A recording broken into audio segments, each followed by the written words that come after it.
heritage can be misinterpreted. Memories, people, places and artefacts can remain hidden, yet to be discovered.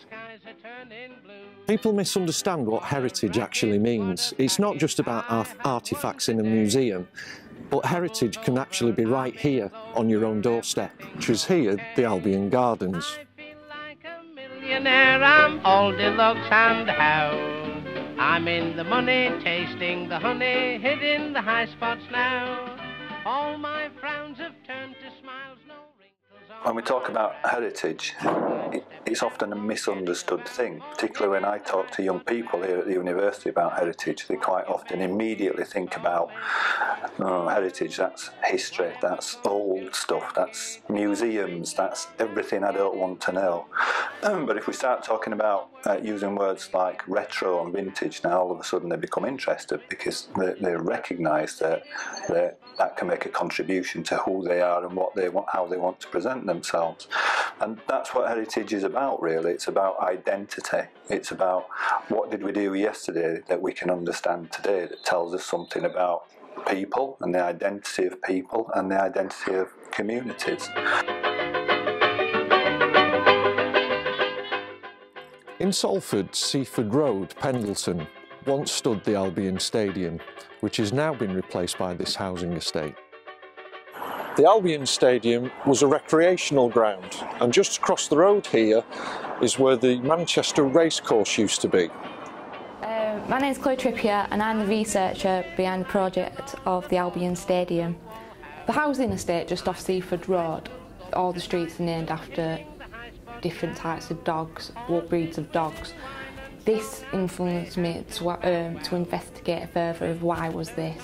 I heard about it being a Greyhound stadium beforehand, however this was like, well, why name it after different breeds of dogs? It doesn't really reflect that there was a purposely built Greyhound stadium there. So this kind of pushed me to look further into this heritage, which is defined as lost heritage.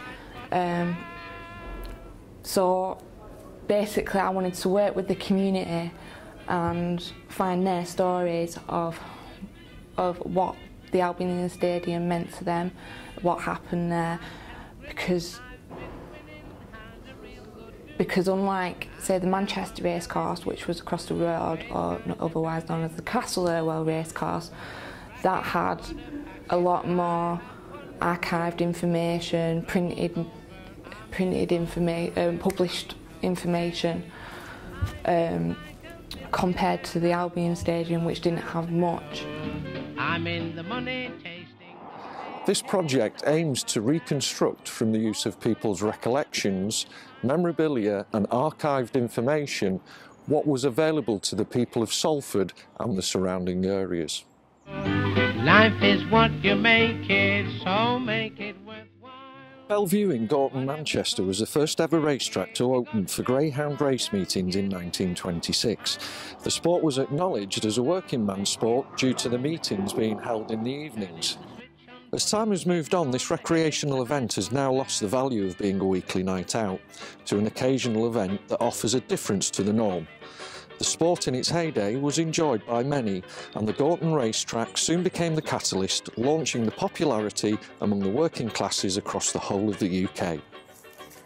In 1946 there were 80 stadiums, and strange as it may seem, the last World War was a flourishing time for the Greyhound tracks. In 1939 the government closed all the stadiums, but then allowed racing only to be held on Saturday afternoons. These meetings consisted of 8 races with 5 dogs in each race. The ratio of privately owned dogs to the stadium-owned dogs is about 50-50. Approximately 60 dogs were kennelled at the Albion at a cost of £200 a week to feed them.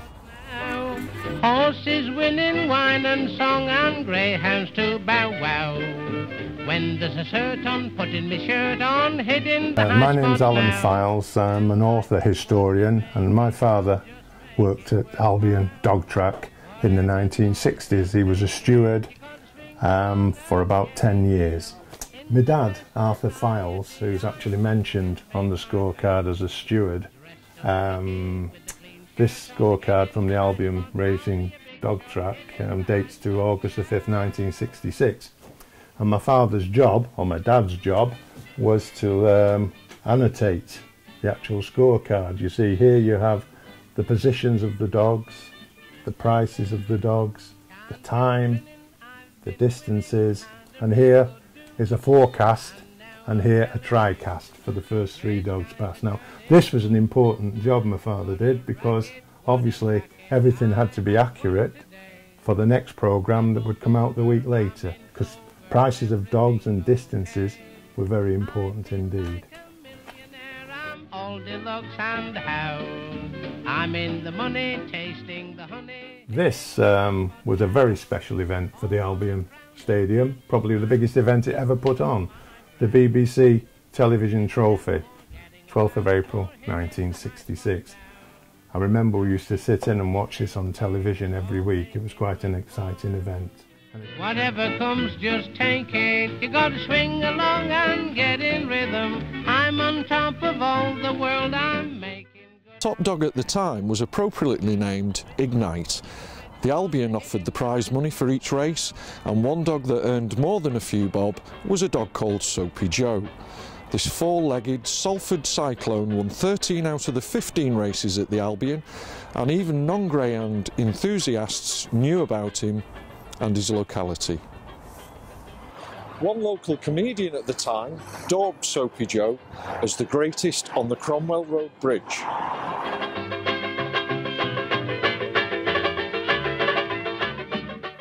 Hello, I'm Barbara Lee. My dad, Ben Prestwich, used to go to the Albion Dog Track, and my memories are probably from the late 50s, early 60s. What I can remember is that he had so many bits of white paper that he kept in the pocket of his raincoat, and he'd got the names of dogs on, and he'd have the names of horses on as well from horse racing, and he'd have the odds that maybe he'd heard about for these dogs. And the raincoat he had, it had a pocket which was like on the inside of the lining, so if you weren't too careful and you nudged his coat when he was hanging up, all these bits of white paper fell out all over the floor. Not knowing what the area was like when the dog track existed, a large-scale map was constructed from 6 individual maps of Lower Kersal, Lower Broughton, Charlestown and the dog track from the 1950s.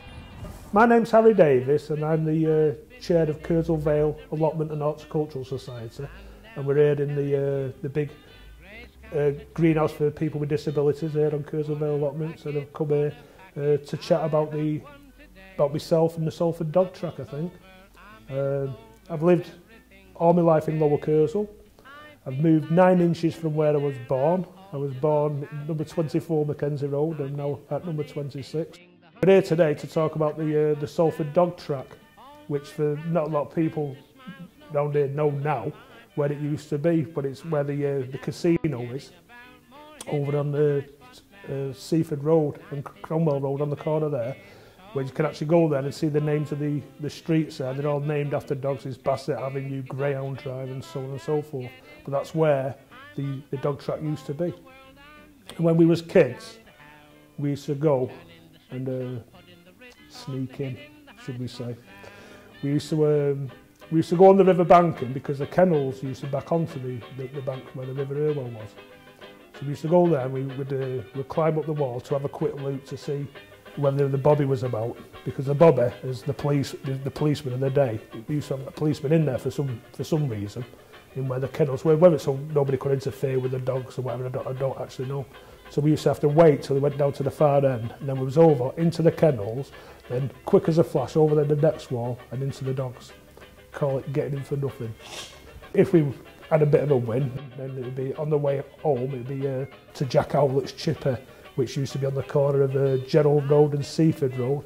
I think there's a little shopping market there now, shopping mall I should say, with a spa and things like that. It used to be on the corner there, Jack Howlett's Chippers, one of the finest chippers around. We used to go there. And at the other end of the road, to Cromwell Road, was a mixed transport cafe, and the dog track itself was set back from Seaford Road. There used to be a bit of a croft there, probably about 25 foot wide, maybe 30 foot wide from the road, and that's where a lot of the wagons used to park up. For the drivers used to go into a mixed transport cafe for the breakfast and dinners and that. It's become very clear that this area over the years has had some profound changes. When researching this project, one of the most important things to do for sporting heritage is to investigate the local hostelries, such as the Racecourse Hotel. The Racecourse Hotel was the local for the Castle Irwell Racecourse, where the jockeys used to stay, and also a collection of memorabilia. The question is, did the Albion Stadium have a local pub, and what happened to their collection of memorabilia? Through research of the local pubs in the area, a persistent topic was Poets' Corner, which was later found out to be a nickname for 4 streets that existed in this area. Wordsworth, Tennyson, Scott and Longfellow Street are all now gone. Life is what you make it, so make it worth. The most important part of this project was the community and finding out the stories of the Albion Stadium. Even though the project was within 3 research elements, it was always found to be someone's personal story. Ritz on the hitting the high spots now. That was our playground, most nights of the week on that dog track. But in my teens, we formed a cycle speedway team, and we had our track on the car park at dog track. And we did, there's a group of about 6 or 7 of us. I can't remember many of the names. There was Brian Hickey, that's my best mate, that's why I know his name. I think one was called Bobby Bennett. And I can't remember the other names, but we had a couple of matches with other teams. We never won any, but was there most nights, apart from a couple of nights a week when they needed the car parts to put cars on. So we couldn't have our track at those nights. Yeah. Photographs of the dog track and the stock car racing. Yeah. That was good. I took my children to watch that and my wife. It was good. I took quite a few photographs of it. You've got half of them. But I did them from slides, and to get them back onto digital, I had a bit of a Heath Robinson set up. I set my screen up, I set the projector up, and I set a tripod up with my camera, and I had to wait till night time for it to be dark enough, and then I shot the photographs from the slides as I changed the slides. But it was good, the dog track was good, and it was a good place. I only ever saw dog racing as a youngster when I peeped through the fence. I was never very interested in dog racing.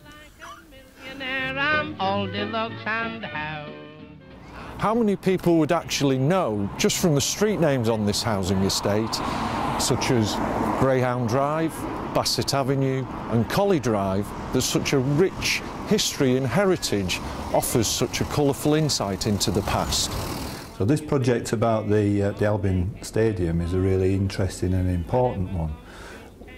There's nothing left of the structure, and everything that exists about it is now distributed. So we know that in the local history library, for example, there are only a couple of examples of photographs and clippings from a local newspaper. But that resource was such an important part of that large community there. And some occasions they were getting crowds of 7,000 or 10,000 people regularly attending that stadium.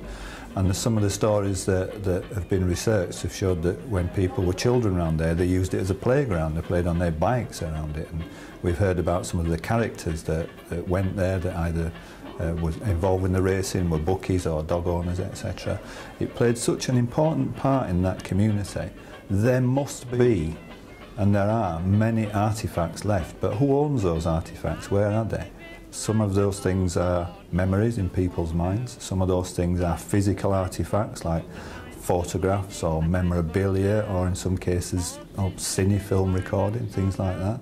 And it's important that when that material has become distributed, that projects like this give us the chance to actually tap back into it and try and bring all that material together again. Why is it important? Because it gives us a sense of what that community was, what values that community has, and what happened to that community, and where are their stories and where are those people now. Dressed up tricky with a clean shirt on, hid in the high spots, I'll be a big shot, hid in the high spots now.